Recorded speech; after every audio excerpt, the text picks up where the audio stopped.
Last night, at a press conference, he went back to his original position. I've been talking about what he said to Congressman David Toscano, who's the Democratic leader of the Virginia House of Delegates and former mayor of Charlottesville. Saturday's speech by President Trump was, in my view, a colossal failure of leadership. And his handlers took him aside. They rewrote his speech for Sunday. He delivered it. It was a little bit better, but still not good enough. And then today, he just descended into the darkness.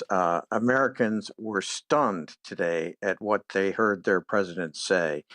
And this is across the board, Republicans, Democrats, conservatives, liberals. This notion that President Trump could give Nazis the benefit of the doubt and somehow give them a kind of moral equivalency equal to the protesters who were standing up for American values is without precedent in recent American history. Is that what he was doing, giving them the benefit of the doubt, when what he said was that you had a group on one side that was bad, you had a group on the other side that was also very violent? It is true, isn't it, that some of the protesters on the other side were violent?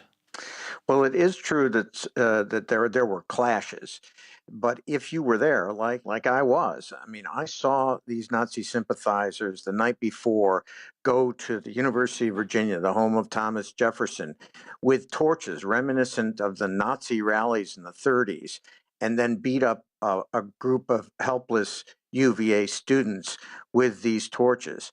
And I saw them the next day armed with semi-automatic weapons, in some cases with shields, and using military formations to essentially go into the protesting crowd to try to break them up.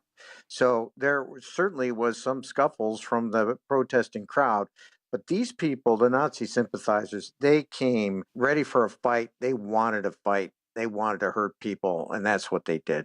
How much damage will this have done, do you think, to Donald Trump, given the situation he was already finding himself in?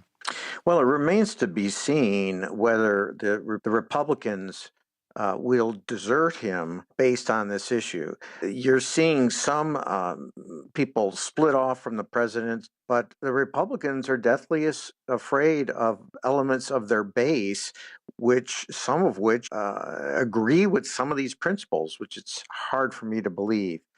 But I think the fact that some Republicans are moving away from the president indicates that even the most conservative base Republicans find this kind of language from a president deeply disturbing and not something that they want to embrace for this country. Our man in Washington describes this as this issue, racism, expressed in the way that it was in Charlottesville, describes it as the live rail in American politics. The implication being, of course, that it could finish President Trump. Is that conceivable? If he had come out the day of the event and condemned Nazi sympathizers and white supremacists and prayed for the young woman who was killed and the two state troopers who lost their lives, people would have embraced that. That's what presidents do. They are presidents of the entire country.